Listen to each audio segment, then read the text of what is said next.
I remember seeing this Andean textile in a museum once. It must have been 1,000 years old. Oh, And the geometric logic of it it stopped me in my tracks. It wasn't just pretty, Yeah. the interlocking patterns, the symmetries, it felt like a diagram. yeah.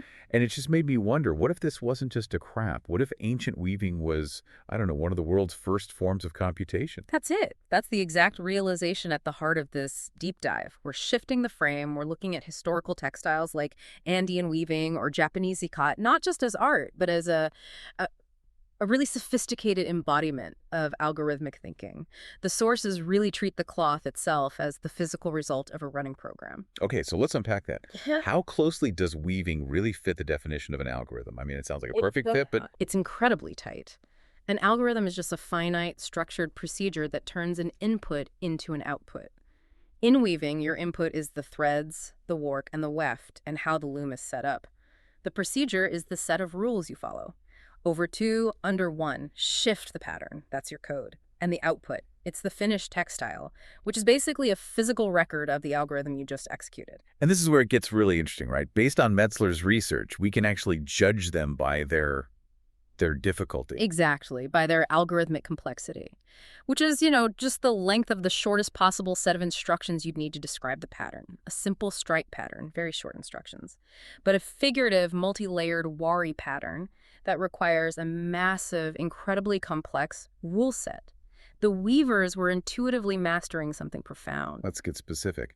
The Andean backstrap loom, the weaver's own body is part of the machine, controlling the tension. Yeah. That seems so immediate. It's fundamental to how it works. And the way they encoded information is remarkable. Motifs aren't just pictures. Think of them as macro symbols built from tiny micro-operations, these specific thread states and bindings. And you see things like recursion. Recursion in weaving. Yeah. Smaller motifs are replicated and nested inside larger ones. It's almost like a piece of code that keeps calling a smaller version of itself. So if the weaver is doing this row by row, Yeah. and they can see and fix mistakes as they happen, Yeah. what kind of computation is that? It functions just like a modern software interpreter. The instructions are executed instantly, line by line. The weaver can debug the algorithm on the fly. If a symmetry breaks or a thread is off, they see it and fix it right there. That real-time correction is so powerful. Speaking of powerful planning, if you're looking to figure out where AI agents or custom automation could make the biggest impact for your business, you should check out Embersilk. They can help with AI training, automation, and software development. That's EMBERSILK.do.com. A great point. Because now we can look at the total opposite approach. Let's talk about Japanese ikat, or kasuri. Okay, so this is a completely different model.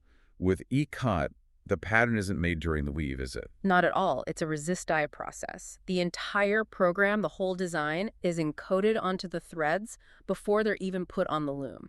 The algorithmic challenge there just sounds immense. You're mapping a 2D image onto a bunch of 1D strings. It's huge. Yeah. And you're relying on perfect alignment later. The stakes are, well, they're incredibly high.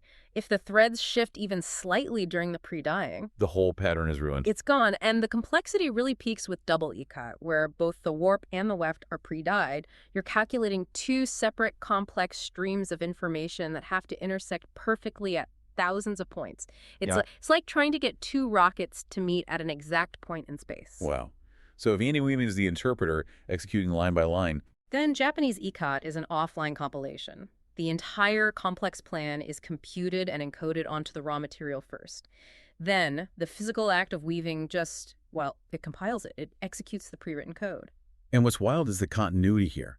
These ancient pattern grammars, these rules for combining motifs, are the very same things modern AI is now analyzing. And it's what CAD software uses to tell automated looms what to do.